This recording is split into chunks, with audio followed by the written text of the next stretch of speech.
ప్రోగ్రాంకి వెళ్ళి చప్పట్లు కొట్టట్లేదు అన్న. అందులో ఒక ఆయన బాగా తాగేస్తున్నాడు. ఆ తమ్ముడు కిందగా ముందు నిన్ను అంతా అన్నాడు. అరే అదేందన్నా నాకు అర్థం కాలేదు, ఏంటి నీ ప్రెస్టేషన్ ఏంటి అన్న. ఏలే తమ్ముడు 20 సంవత్సరాల నుంచి పెళ్ళయింది, ఇంటికి వెళ్తే నా బాయ కుక్కని కొట్టినట్టు కొడుతుంది తమ్ముడు. అయితే నన్ను ఏం చేయమంటావు అని అడిగా. దానికి ఏదన్నా ఒక సొల్యూషన్ నువ్వు చెప్పాల్సిందే. ఓ సొల్యూషన్ చెప్పాలా అని చెప్పి మా చంద్రన్న చేసినటువంటి ఒక 50 స్కిట్లు వరుసగా ఆ రోజు రాత్రి మొత్తం చూసా. అందులో నాకు ఒక డెసిషన్ దొరికింది. అప్పుడు ఇది కరెక్టే కదా, లాజికే కదా అనిపించింది. అప్పుడు నేను ఆ పెద్ద మనిషికి చెప్పా, ఏమనంటే ఏం లేదన్న, ఆడవాళ్ళకి ఒకటే ఒక వీక్నెస్ పాయింట్స్ ఎప్పుడు పొగుడుతూనే ఉండాలని. 365 రోజులు వాళ్ళు కూర్చుంటే పొగడాలి, నుంచుంటే పొగడాలి, అసలు వాళ్ళు ఏ పని చేసినా పొగడాలన్నారు కదా.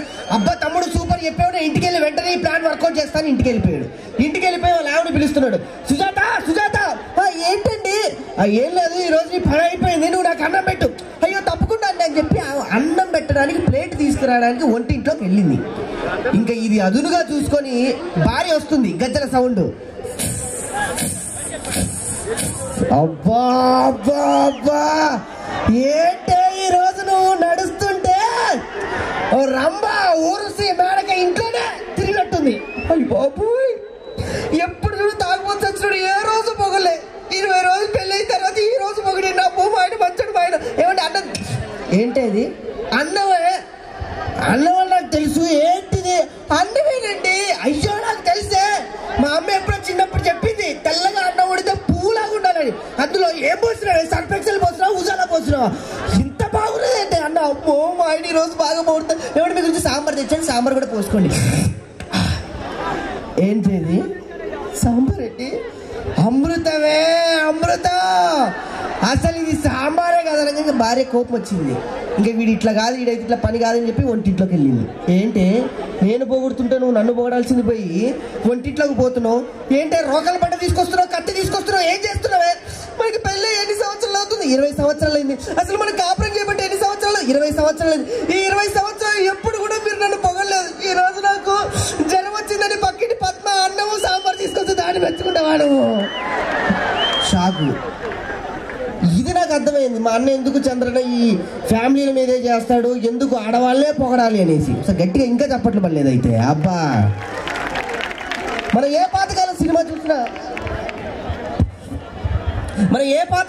చూసినా ఇంట్లో నుంచి హీరో తప్పిపోతాడు. ఎందుకు తప్పిపోతాడు నన్ను అడగొద్దు. తర్వాత 20 సంవత్సరాల తర్వాత ఇంట్లోకి వస్తాడు. ఆధార్ కార్డా, రేషన్ కార్డా, అమ్మకి సెల్ ఫోన్ చేసి వస్తాడా ఎవరికి తెలియదు, కానీ వచ్చేస్తాడు. అలా హీరో కృష్ణ గారు చిన్నప్పుడు ఇలాంటి జాతరలో తప్పిపోయి మళ్ళీ వచ్చాడు. సావిత్రి లాంటి అమ్మ, నాకు జబర్దస్త్లో బాగా పేరు తీసుకొచ్చిన ఐటమ్ సావిత్రి లాంటి అమ్మ. కృష్ణ గారు హీరో, వాళ్ళిద్దరి మధ్య ఎలా ఉంటుందో చూద్దాం. ఆ ఏడుపులో కూడా కామెడీలో కొంతమంది ఏడుస్తూ ఉంటారు, ఏడవడంలో కూడా నవ్వు వస్తుంది. కానీ సావిత్రి గారు ఏడిస్తే కనుక నిజంగా మనకి ఏడుపు వస్తుంది. అంత గొప్పగా ఎమోషన్ పండించారు. దాన్ని ఎలా ఉంటుందో చూద్దాం. హీరో కృష్ణ గారు 20 సంవత్సరాల తర్వాత ఇంటికి వస్తే కూడా ఆయన మామూలుగా ఇంటికి వచ్చేసి అమ్మా అనవచ్చు, కానీ అలా అనరు, ఎందుకంటే హీరో కృష్ణ గారు కాబట్టి.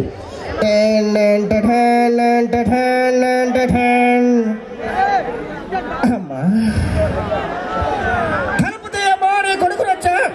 అని కొట్టాడు. అమ్మ తలుపు తీయలేదు, లేదనుకున్నాడేమో, మళ్ళీ కొట్టాడు. అనగానే అప్పుడు వచ్చింది అమ్మ, సావిత్రి లాంటి అమ్మ. నువ్వు చిన్నప్పుడు తిరణాల్లో తప్పిపోయినని పంచేనమ్మా బాబు.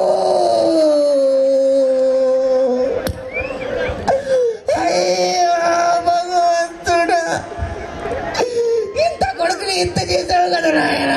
అయ్యో ఏడోకమ్మా, తిరిగి వచ్చాను కదా. రా బాబు రా, ఈ చేత్తో అన్నం కలిపి ఎన్ని సంవత్సరాలు అయిందో. రానాయన బాబు, ఒక్కసారి అన్నం తినేటప్పుడు ప్రేమగా ఆత్మీయంగా అమ్మా అన్నాయన. నువ్వు అనమంటే ఒక్కసారి ఏంటమ్మా, 100 సార్లైనా అంటాను. అమ్మా ఎంత బాగుంది బాబు ఈ పిలుపు. మరొక్కసారి అమ్మా, అయ్యో ఇంకోసారి అమ్మా, ఇంకొకసారి అమ్మా, ఇంకోసారి అమ్మా అమ్మా అమ్మా. అందుకని మా ఇంట్లో నుంచి పారిపోయింది నీ అక్కమ్మ అని చెప్పింది వీడైనా. మళ్ళీ 20 సంవత్సరాలు 30 సంవత్సరాలు. Like and subscribe Eagle Media Works.